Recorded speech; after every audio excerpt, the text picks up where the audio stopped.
Good afternoon, and I would say a warm welcome back to the channel, but actually it's pretty freezing at the moment. We're coming up on the beginning of December 2022, and it's actually probably a little warmer outside here than it is indoors. It's not that I can't afford the energy, but here in the UK, the cost of energy has just gone completely ballistic, so I'm trying not to pay for an excess of energy. I think I worked out that at today's prices, if I used last year's January electric and gas, my bill would be somewhere in the region of 750 quid for the month. I shan't be paying that. Anyway, all of that waffle said, you'll know that I've fitted quite a number of accessories to my brand new 2022 BMW K1600GT, kindly sent to me by Nippy Norman, the largest distributor of BMW aftermarket accessories in the UK. And those were ones that I chose and wanted to fit, but subsequently I've sort of become a little bit of a customer service guru for him to make sure that he's servicing his customers okay. An example of that is the headlight protector that I fitted to the bike. This was actually made for this actual bike. This actual bike was the prototype for it, and I've been riding for a little while now with it on, and I'm perfectly happy with it. See that it's still on at the moment. The latest customer service request has been whether the Denali front auxiliary light brackets fit on the new K1600 the same as they did on the 2018 model onwards. So we don't really know the answer to it. So Norman has actually sent me the brackets to try on my machine from the 2018 model. They fit here behind the sandwiched between the mirror stalks and the fairing. On the old model they did, and the mirrors on this look identical to the mirrors on the old one, but to be sure, we're going to be fitting it to this. Now, I'm going to be fitting the brackets. I will hang the lights off it. I'm not going to be actually finishing off the fitting of the Denali lights. I've done previous videos on those, and I'll again reference these on a card up here in the right-hand side. Equally, if you want to look at any of the Farkling accessories that I fitted to this K1600, then again, that will be in a card up here on the right-hand side. If this fits, and the answer at the end of this video is yes, then there'll be a link down below to the brackets so that you can fit those. And I'm going to be fitting eventually my old D4 front spotlights, which I had fitted to my previous GSs and GS Adventures. So let's start to take some body panels off and see what we come up with. So the first thing I'm actually going to do, believe it or not, no need to do this, but I just feel a little bit safer doing it because it's only held on by 4 screws, but I'm going to remove the Torx 25 fasteners on the front windscreen and remove the front windscreen. I just think that'll give me a little bit more play, and it'll avoid me making any kind of problems with it. So next time you have a look at the bike, you'll see the screen will be missing. So we've now moved round to the rear of the bike, and you can see here that I've pulled the winglet out. This is actually the airflow winglet that allows cool air to flow through there. It's quite actually a good little feature, this one. But hopefully now you can see the air duct cover, which is just down here. It's held on by this one single Torx 25 fastener. So we need to take that out now, because eventually we're going to need to remove all of this speaker cover off here, but we'll do that in a second. So next time I will have taken that cover off, and we'll then continue with the next fitting. So we've removed the air duct cover. It's got a very long screw in it, but I just keep those screws in place if I can anyway. So it's a Torx 25 fastener.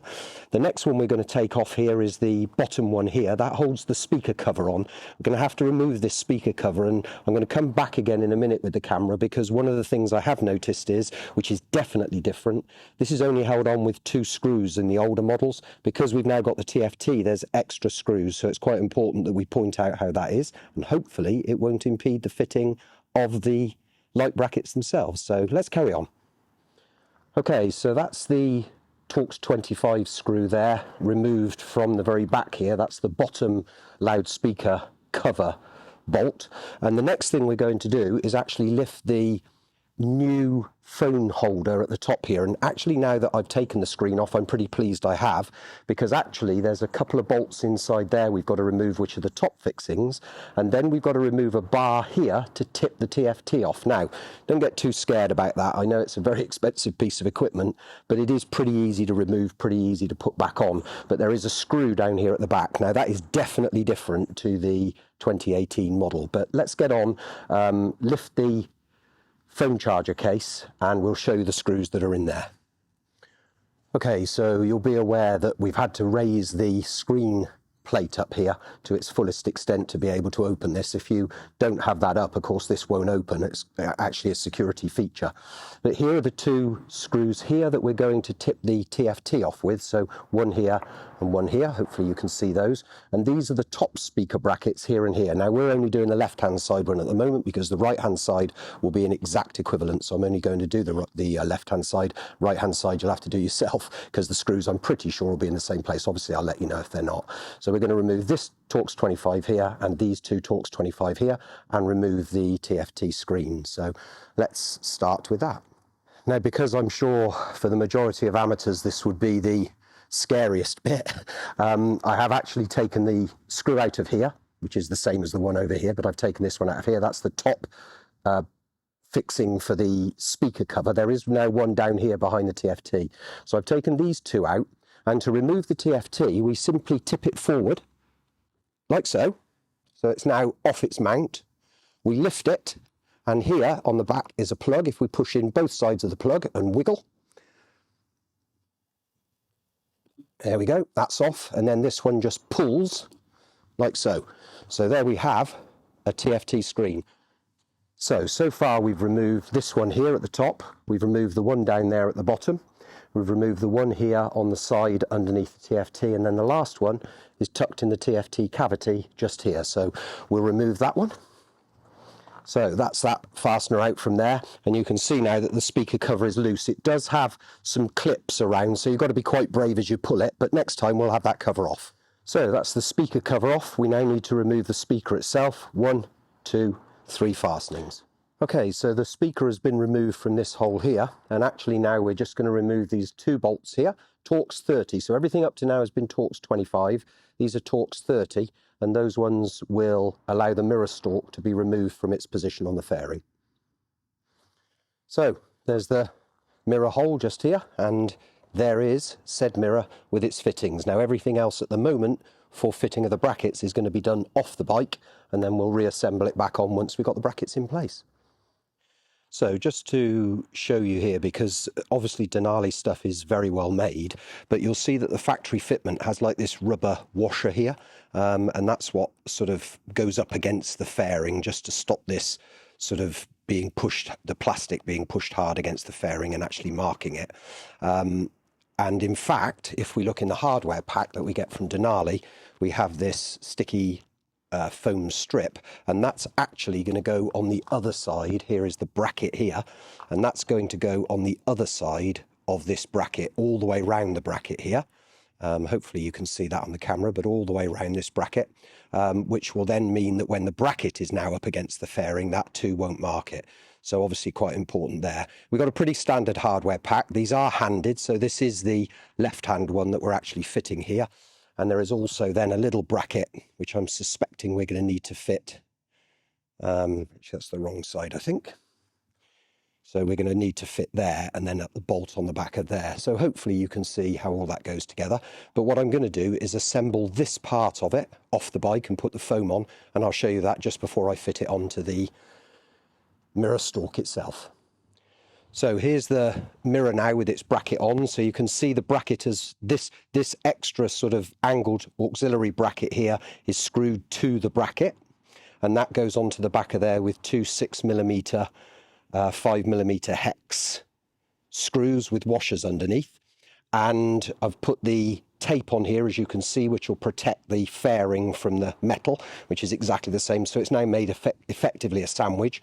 One very important thing here, you'll notice that, or hopefully you can notice if I can just point it out on the camera, there's a little packing washer underneath there. Maybe able to see it better from the other side, a little packing washer. And that's because when I first put this on, the outside didn't line up very well at all, but it does say in the instructions that if you put some washers, there's plenty of washers in the kit, if you put some washers and pack it out. So what I did is held it in place, saw what the gap was, and that was the gap under it. So one washer nicely packed it out.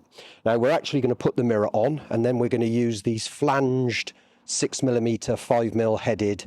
So you can see they've got a flange around the outside, so that's quite important to look for, and a washer, and those are going to go in here, 2 of those, which will then go back in the original holes to hold the mirror, but we'll now have the bracket fitted to it. So we'll show you that once we've got that fitted. So hopefully you can see now the two replacement flanged fixings there, and I think it's quite important you use the replacement fixings because they do have that flange on, because this one comes pretty near to the end now that you've got the sandwich bit in. So let's just have a look at how the mirror is fitted at the front, and I think you'll find it's pretty neat. So that's the fitting of it. You can see that there's no detriment to the fixing of the mirror itself. You can see the bracket there sandwiched between and the bracket hanging down. You can probably see just about as well there where I've sort of test fitted my D4s, whether I have them hanging down or hanging up or sat up.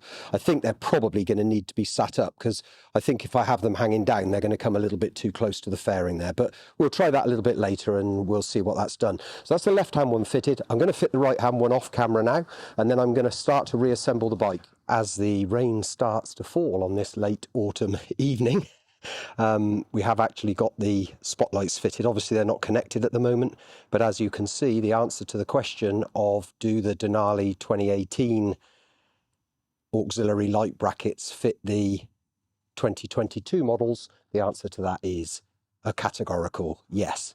I'll get those wired up in my own time. In fact, I'm hoping that I might actually be able to get a Hex Easy Can or a CanSmart, Denali CanSmart, because neither of those at the moment, a little bit like these brackets, can actually tell you if the unit work with the 2022 model. And of course, I'd like to really make sure that they know before I go ahead and do that. But that's the fitting of the Denali auxiliary light brackets to the 2022 BMW K1600. If you've liked this video, give it a thumbs up, that always helps. Subscribe, welcome along if you do subscribe. I don't post that often, but hopefully you'll find what I do post interesting. In the meantime, ride safe, stay safe, and we'll see you next time. Bye-bye.